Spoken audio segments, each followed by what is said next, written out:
Bienvenido a Tell Me a Story.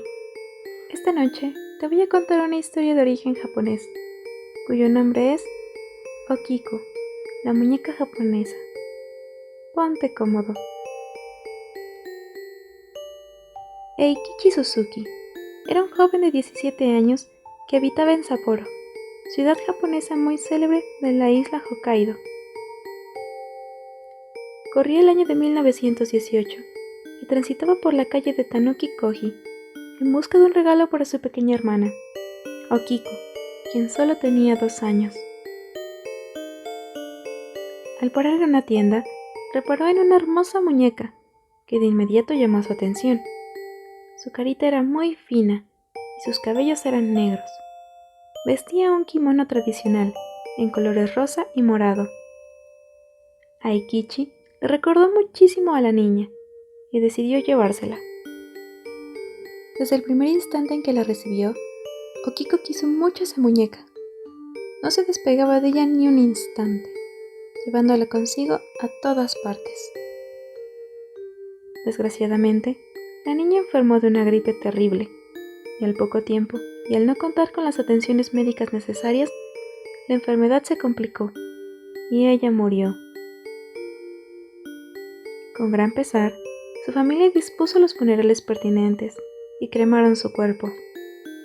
Cuando volvieron y repararon en su muñequita, eligieron colocarle en un altar que le habían hecho a Okiko en casa.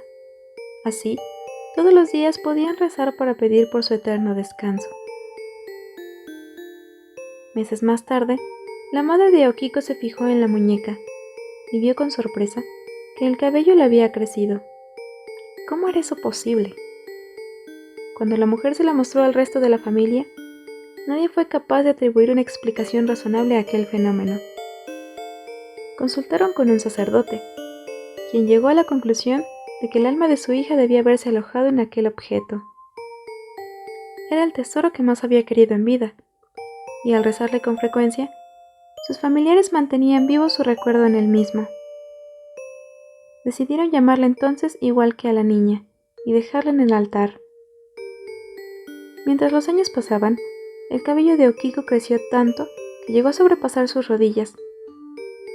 Para entonces, la familia había decidido trasladarse fuera de Sapporo, pero no deseaban llevarla con ellos.